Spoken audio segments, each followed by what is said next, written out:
Video मिला हो, आपका कैमरामैन रिकॉर्डिंग ही ना किया हो।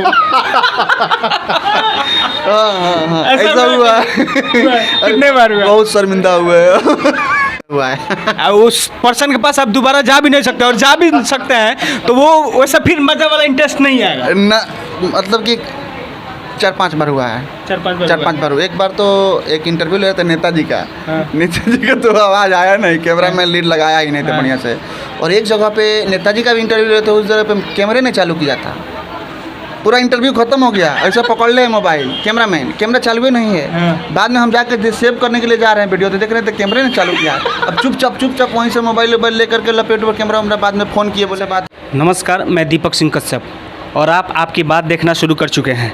मेरे बाएं बगल में पर्चे के मुमताज़ नहीं है, फिर भी मैं बता दूं, भोजपुरिया झकोरा के एंकर, फाउंडर, सीईओ, सब कुछ all to all Amarjeet Kumar Giri है। मैं इनसे बात करूंगा और इनकी शुरुआती दौर से लेके अब तक की कैरियर का बातें होगी। चलिए, सबसे पहले सर अपने शुरुआती दौर के बारे में बताइए।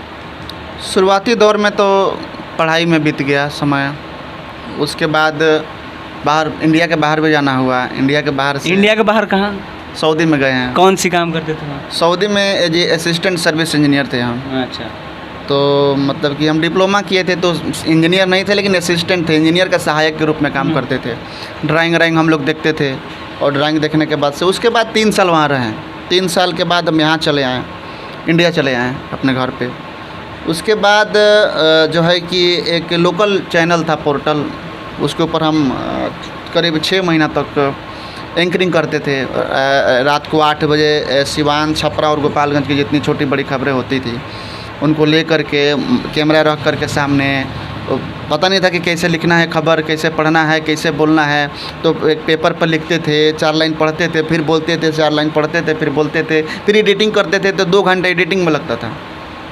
काटते थे, जहाँ देखते थे वहाँ काट के हटा देते थे, किसी को पता नहीं चले कि हम देख के पढ़ रहे हैं।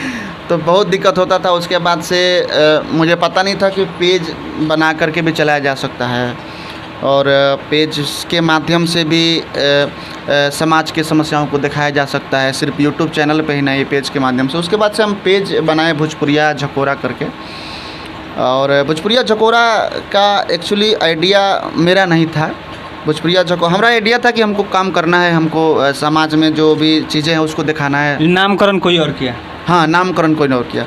नामकरण करने वाला का नाम चंद्रहास कुमार शर्मा है। मित्र हैं? मित्र हैं, अब वो इस दुनिया में नहीं हैं। उसके लिए सबसे पहले मैं उनकी आत्मा के लिए भगवान से दुआ करूंगा। वो इस दुनिया में नहीं हैं, बहुत अच्छे इंसान थे। उनसे हमारी मित्रता व्हाट्सएप पे हुई थी, और व्हाट्सएप के माध्यम से फ़ोन से पे बातचीत होने लगी। फ़ोन पे मतलब फेसबुक के माध्यम से हुई थी। फेसबुक पे हम उनका नंबर लिए थे। 1 साल की मित्रता में मात्र 2 बार हम लोग मिले हैं, और तीसरा बार जब वो मर गए तब हम गए थे उनके पास। तो काफ़ी दुखद हुआ। तो हम अकेला, तब से हम अकेला महसूस करते हैं अपने आप को, मतलब वो चले गए दुनिया छोड़ करके। जैसे महेंद्र सिंह धोनी हेलीकॉप्टर शॉट मारा करते थे, उनका दोस्त रोहित वो भी चले गए जी। ठीक वैसे ही आपके साथ में, वो भी सक्सेसफुल पर्सन है, आप भी सक्सेसफुल पर्सन है। चलिए आगे भोजपुरिया झकोरा बना, रिपोर्टिंग हम करने लगे। रिपोर्टिंग करते करते आपको भी पता होगा कई समस्याएं आती हैं इसमें। एक समस्याएं की बात होती है, तो क्या अभी ऐसा कुछ हुआ है कि कॉल करके गाली देना या मिल तो मार दूंगा, ऐसा कुछ हुआ आपके साथ? हाँ, ऐसा विधानसभा के चुनाव में तो गर्दन काटने की बात हुई थी। कितनी बार हुई है? 2 बार मुझे बोली गई थी विधानसभा चुनाव के समय में कि तू घबरा मत, चुनाव के बाद तार गर्दनवा रहले ना रही, उड़ा दे। तो इस तरह की घटना हुई। मुझे सारण जिला में एक पंचायत में मुझे घेरा भी गया, मेरे साथ हाथापाई भी हुआ। ये सारी चीज़ हुआ? सारी चीज़। कैमरा ऑफ था? कैमरा उस समय ऑफ था। कैमरा उस समय ऑफ था, और कुछ चीज़ें का एविडेंस है हमारे पास, लेकिन हम नहीं चाहते हैं उन चीज़ों को लेकर के आना। नहीं, वो अगर बढ़ना है, सही बात। अगर हमको समाज के समस्याओं को दिखाना है, अगर हमारे पास एविडेंस भी है, तो हम नहीं चाहते हैं। अब वो सपोज मान के चलिए कि हम लोग पोर्टल का क्या औकात है, आपको भी पता है हम लोगों को क्या औकात है, हम लोगों को कौन क्या मतलब कि अहमियत दे सकता है। समाज के लोग ही हम लोगों को मतलब कि हीरो बनाते हैं, और उन लोग के माध्यम से ही, उन लोगों के आशीर्वाद से ही हम लोग चल रहे हैं, नहीं तो हम लोगों का हैसियत कुछ भी नहीं है। आज हम लोग यहाँ रिपोर्टिंग करने पहुँचे हैं, आप भी अपने पेट्रोल से आए होंगे, हम भी अपने पेट्रोल से आए हैं। हम लोगों की कोई इनकम नहीं है, कोई देने वाला नहीं है हम लोगों को, ठीक है ना। तो हम लोग भिखारी हैं और भीख मांग के हम लोग अपना पत्रकारिता डोनेशन पे पत्रकारिता करते हैं, जिसको इंग्लिश में डोनेशन का नाम दिया गया है। थोड़ा डोनेशन इसलिए बोला जाता है कि थोड़ा अच्छा लगता है, नहीं तो भीख बोलिए या उसको क्या बोलते हैं, जिसको हिंदी में एक और बोलते हैं दलाल। ना हम तो बोलते हैं कि भीख हमको दीजिए भाई, हम भीख मांगते हैं और भिखारी हैं। भिखारी हैं हम, और भीख मांग के पत्रकारिता करते हैं। सच बताए आपको तो सच्ची खबर आप तक पहुंचाते हैं। सच खबर हम पहुंचाते हैं। आपको बता दें कश्यप भाई, दीपक जी की बहुत मुश्किलों, मतलब कि बहुत मुश्किल दौर से गुजरे हैं हम।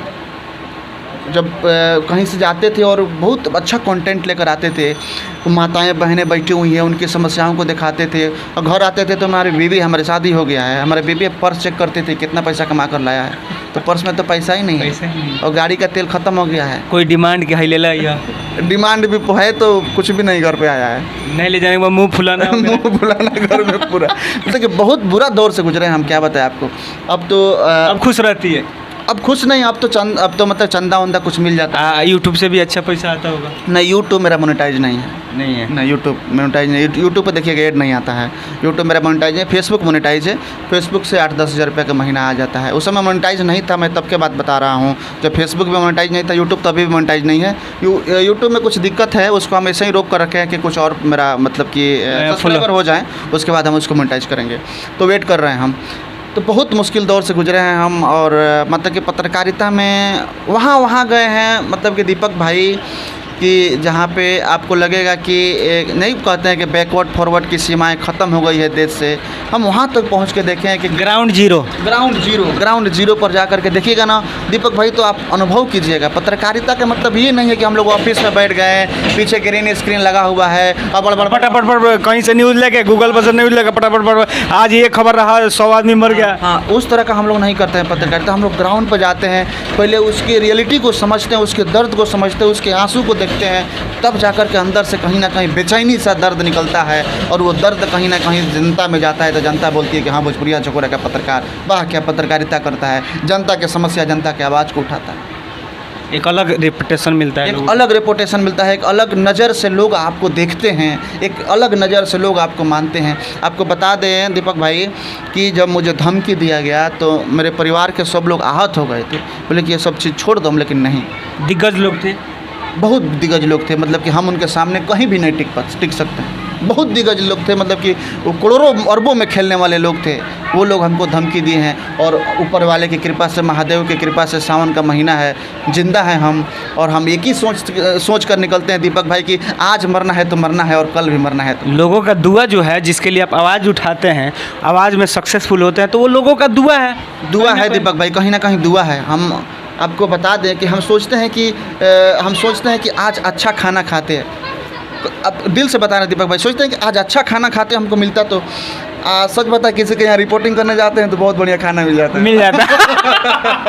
एक चीज़ और, ऐसा कभी हुआ हो शुरुआती दौर में, क्योंकि मेरे साथ होता है अक्सर, कोई अच्छा बहुत अच्छा वीडियो मिला हो, आपका कैमरामैन रिकॉर्डिंग ही ना किया हो। हाँ, ऐसा हुआ कितने बार हुआ? बहुत शर्मिंदा हुआ है।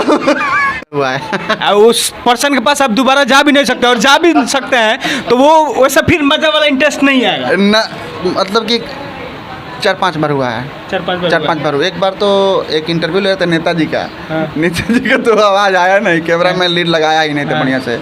और एक जगह पे नेताजी का भी इंटरव्यू लिया था, उस जगह पे कैमरे ने चालू किया था, पूरा इंटरव्यू खत्म हो गया, ऐसा पकड़ ले मोबाइल, कैमरा चालू ही नहीं है। हाँ। बाद में हम जाकर सेव करने के लिए जा रहे हैं वीडियो, तो देख रहे थे कैमरे ने चालू किया।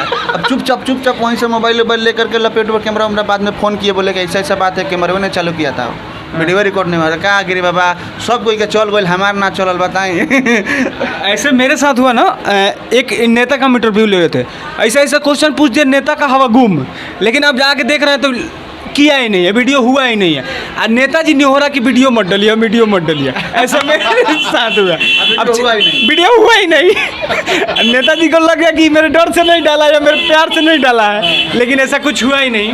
चलिए अब आगे बढ़ते हैं इस कड़ी में। और एक चीज़ और, आपने अश्लीलता के खिलाफ आवाज़ उठाई, उस समय कोई कॉल्स किसी डायरेक्टर का या फैन का ऐसा कुछ कॉल आया?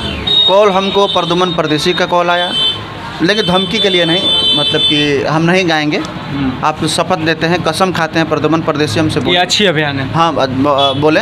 हमको फ़ोन अरविंद सिंह अभियंता का फ़ोन आया, हमको अंतरा सिंह प्रियंका का आदमी का फ़ोन आया, मतलब उनका जो पीए वो होगा, फ़ोन किया होगा।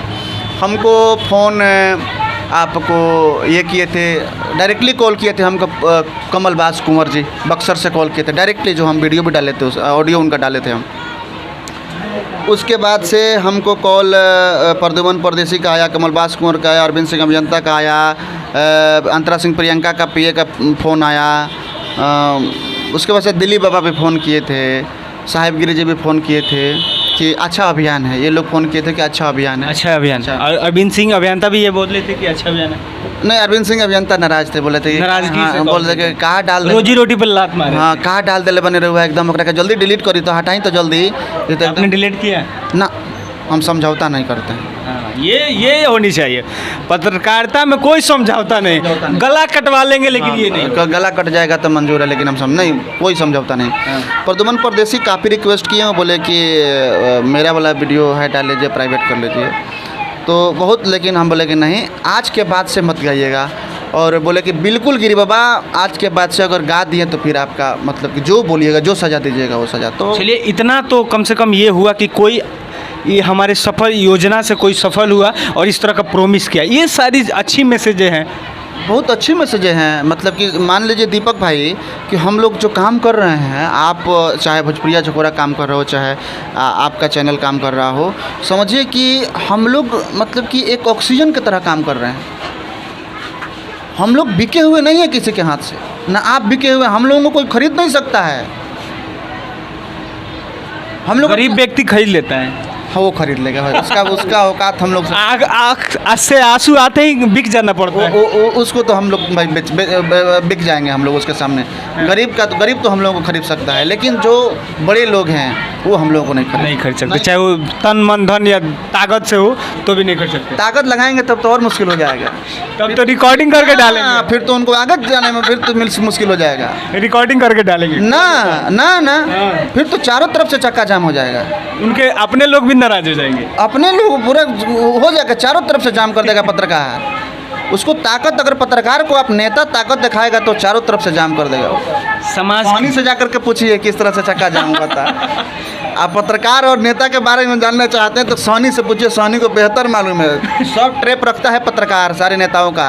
बिल्कुल। किस पत्रकार के पास किस नेता का ट्रैक नहीं है बताइए ना, सब ट्रैक करके रखा हुआ है। जिस दिन हिसाब होगा उस दिन हिसाब वो कर लेगा। हम लोग एक हो जाएंगे, बिल्कुल एक हो जाएंगे, क्यों नहीं। इसीलिए नेता लोग जो है कि वो नहीं बोलते हैं कि अभी सोशल मीडिया का ही योगदान था कि 2014 में मोदी जी प्रधानमंत्री बने, और सोशल मीडिया का देन है। आयांश का जीवन बचने के कगार पर है, और आज आयांश का जीवन लगता है बच जाएगा, सिर्फ और सिर्फ आपका, हमारा और तमाम उन सोशल मीडिया के पत्रकार बंधुओं का योगदान है। कि पत्रकार बंधु साथ में सभी फेसबुक वाले जितने लोग, जो फेसबुक, इंस्टाग्राम, ट्विटर, क्या बोलते हैं उसको, यूट्यूब, ये सारी लोग, सभी लोगों का योगदान है। और तहे दिल से सबको हम प्रणाम करते हैं, नमन करते हैं कि सब लोग इस मुहिम में लगे हुए हैं कि आयांश को बचाना है। एकता है, एक बल मिल रहा है कि आगे भी इस तरह की अगर कोई भी संकट, भगवान ना करे कि आए, अगर आता है तो हम सब एक हो जाएंगे। बिल्कुल ये मैसेज होना ही चाहिए सरकार के खिलाफ जाकर, सरकार के खिलाफ जाकर के। देखिए, जानते हैं दीपक भाई क्या होता है, इसको बोलते हैं आत्मनिर्भर। क्योंकि सरकार का आत्मनिर्भर का कार्यक्रम चल रहा है, लेकिन लोग आत्मनिर्भर हैं, कार्यक्रम सरकार का है। सरकार का। तो देखिए यही डिफरेंसेज होता है इसी में। देखिए आत्मनिर्भर और ये जितनी भी चीज़ें हैं ना, राजीव प्रताप रूडी का एक स्टेटमेंट मुझे बहुत पसंद आया, लोकसभा में बोल रहे थे। ये आत्मनिर्भर आप जो बोले हैं उस पर मुझे याद आ गया। बोले कि आत्मनिर्भर में 30,000 करोड़ रुपए हम बैंकों को दिए हैं कि 36,000, लेकिन गांव में जाकर के देखिए, वो अपने सारण जिला के बात बता रहे थे, गांव में जाकर के देखिए कि मतलब कि बहुत कम लोगों को प्रधानमंत्री मुद्रा बैंक योजना से लोन रोजगार करने के मिला है, मतलब कि आत्मनिर्भर बनाने के लिए मिला है, मतलब कि मिल ही नहीं रहा है, सिर्फ और सिर्फ कागज़ में। अगर आज गवर्नमेंट कहती है ना कि आयांश का जीवन हम बचा लेंगे, तो सिर्फ कागज़ में होगा, धरातल पर हकीकत पे जीवन नहीं बच सकता है। आयांश को मतलब कि बोलना नहीं है, आयांश नहीं बच सकता है। कल अच्छी खबर, इसलिए उनके माँ बाप को भी विश्वास है बिहार के लोगों पर। आप आपके जैसे लोगों पर, हमारे मनीष कश्यप जैसे लोगों पर। मनीष कश्यप जैसे लोगों पर और तमाम उन सोशल मीडिया चला रहे लोगों के ऊपर विश्वास है, सरकार के ऊपर उनके माँ बाप को विश्वास नहीं है। बिल्कुल नहीं। जाकर पूछ ये लीजिए, बात बोल रहे हैं वो। आलोक कुमार सुमन से जाकर के पूछ लीजिए, आलोक कुमार जो हैं, आलोक कुमार सिंह उनके जो पिता हैं अयान सिंह के, उनसे पूछिए कि क्या सरकार के ऊपर कभी नहीं।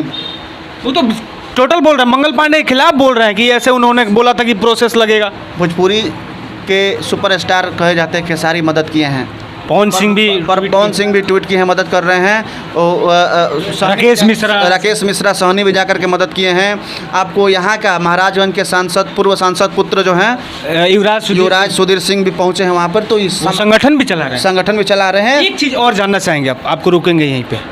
ओलंपिक में मेडल तो आया, दिल गदगद है, आपका भी गदगद है, लेकिन क्योंकि हम लोग पत्रकार थे, थोड़ा तीखा हम लोग का बात लगता है। एक मेडल से हम संतुष्ट है, एक गोल्ड मेडल से। अब तो ये भारत के प्रधानमंत्री से पूछना चाहिए। क्यों बिहार के ये खेलने का कोई जरिया नहीं यहाँ? सर कैसे होगा जरिया? सुधार करेंगे ना, जरिया बनाइएगा तब ना। कौन हम लोग हम सुधार करेंगे, आप सुधार करेंगे? सरकार सुधार करे ना। नहीं करेगी सर। खेलने का पीरियड दिया जाए, इससे मांग कर सकते हैं ना हम। अभी सरकार का सिर्फ दारू पर फोकस है और बालू पर। बंद है का? सुनने में आ रहा है कि दारू बंद है बिहार में। दोनों बंद है, दोनों। तो खेल का मतलब कि खेल का प्रोत्साहन बच्चों को तब ना मिलेगा जब सरकार उस पर मतलब कि कंसंट्रेट करेगी, ध्यान देगी उस पर। लेकिन आवाज़ उठाएंगे। हम चाहेंगे कि आप एक एपिसोड करें खेल के बारे में, सरकार टाइम दे, हम भी आपका सहयोग करेंगे। क्योंकि मैं एक पहले स्पोर्ट्समैन हूँ, बाद में पत्रकारिता में आया हूँ। खेल पे फोकस करें ताकि बिहार से होता क्या है बिहार में कि अगर आप अच्छा खेलते हैं तो आपको नहीं चुना जाएगा, ये फलाना मंत्री का लड़का है, इसको भेज दिया जाएगा, तो वो क्या खेलेगा? ये दीपक भाई ये सिर्फ खेल में ही नहीं है, ये जॉब में भी है। हाँ। सरकारी नौकरी में भी यही है। इसीलिए पुल ढह जा रहा है। इसीलिए पुल, ये सब पढ़ा लिखा इंजीनियर है। हाँ। ये बढ़ाएगा, थोड़ा सा पानी के ऊपर से निकलेगा, पुल ढह जाएगा। ये सब हर जगह यही हो रहा है। नेता का फूफा का, मामा का, फुआ का, बेटा का, चाचा का, नाना का, ये सब जोड़ करके ये लोग सबसे पहले सीट भरते हैं, उसके बाद से गरीब लोगों का नंबर आता है। चलिए लास्ट सवाल रहेगा, बहुत देर बात हुआ। बाढ़ कवर किए आप, इस बार भी किए, पिछले साल भी किए, कोई ऐसा धमकी ठेकेदार का या कोई अधिकारी का? धमकी नहीं, लेकिन वहाँ पे मैनेज करने का प्रयास किया गया। पैसा देके? पैसा दिया जा रहा था, हम नहीं लिए। मैं देखा था एक वीडियो। हाँ, उसमें हमारे कान में आकर के जो ठेकेदार के जो मतलब कि क्या बोलते हैं उसको, हम बहुत मतलब बोलेंगे तो लोग गलत सब समझेंगे, मतलब समझे उनका पीए होंगे या राइट हैंड होंगे। हम लोग शॉर्टकट में बहुत गंदा बात बोलते हैं, मतलब कि लिखते हैं। हाँ। तो वो थे, आकर के कान में हमसे बोले कि बंद कीजिए और चलिए, बुला रहे हैं फलाना। हाँ बुला रहे हैं और चलिए मिल लीजिए उनसे। तो देखिए लोग इसको गलत समझे हैं, लोग समझे हैं कि गिरी बाबा यहीं पे वीडियो एंड कर दिए। हाँ। उसको दिखाने का मेरा मतलब ये था कि देखिए कैसे पत्रकारों को मैनेज किया जाता है यहाँ पे। ऑन रिकॉर्ड जब हम बोल रहे हैं और वो आदमी आकर हमारे कान में बोल रहा है, इसका मतलब क्या हुआ? वो हमसे मैनेज कर रहा है। लेकिन हम वो चीज़ भी दिखाएं, उसके बाद भी बांध पर पहुँचे दिखाएं, और हर बार बांध पे पहुँच के सच्चाई दिखाएं। लेकिन हाँ, पत्रकारों को वहाँ पे कुछ जो आपको पता है, कुछ जो बिकने वाले पत्रकार थे वहाँ पे जाके बिके हैं, पैसा लिए हैं। लेकिन हम दिखाए हैं कि देखिए हमको ख़रीदा जा रहा है, लेकिन हम बिके नहीं हैं, और उसके बाद भी जाकर के रिपोर्टिंग। हमारा स्वाभिमान वही है, स्वाभिमान वही है, और हमें वैसा ही काम करना है। अंत में कोई मैसेज? अंत में यही मैसेज है कि दीपक, आपकी बात मुद्दे की जो चैनल बा बहुत बढ़िया धरातल पर रिपोर्टिंग करता, और इंटरव्यू आज बड़ा मतलब कि एगो मतलब कि दीपक भाई के साथ एगो मने भइल, भोजपुरी में बोले, बड़ा अच्छा लगा था हमरा कि हमरा जीवन के बारे में केंगा पत्रकारिता शुरुआत भेल, कैसे रिपोर्टिंग होता पूछे के मौका मिला। तो सब लोग इस चैनल से भी जुड़े। इस चैनल भी धरातल के न्यूज़ दिखावे का प्रयास करता है, वो गरीब के, वो विधवा के, वो शोषित पीड़ित के तक पहुँचे के प्रयास करता है। गली खूची नाला नाली तक पहुँच के पत्रकारिता करे के प्रयास दीपक भाई नमन करता नहीं। रोआ चैनल के पूरा टीम के धन्यवाद के पात्र बा, और टीम सब लोग जे ए तरीका के पत्रकारिता खातिर उतरल बा। बहुत बहुत धन्यवाद। चलिए बहुत बहुत धन्यवाद। मैं दीपक सिंह कश्यप और कैमरामैन